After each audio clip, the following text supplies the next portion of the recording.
Morning. আপনারা নিশ্চয়ই ধরতে পেরেছেন আমি কোথায় এসেছি।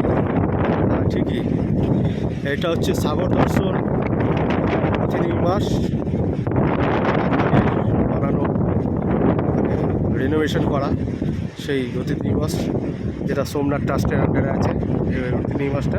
আর ওই যে সোমনাথ মন্দির একদম লাগোয়া, এত বড় অতিথিনিবাস সাগর দর্শন, এটা আম্বানি রেনোভেট করেছে।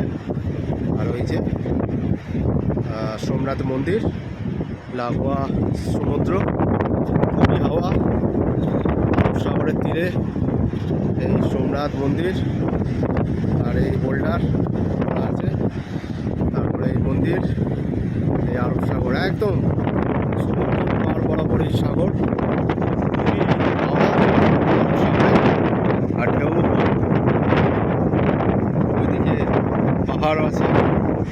সত্যি এই অতিথিনিবাসটা ঢেলে সাজিয়েছে, খুবই ভালো লাগছে। জয় ভোলে।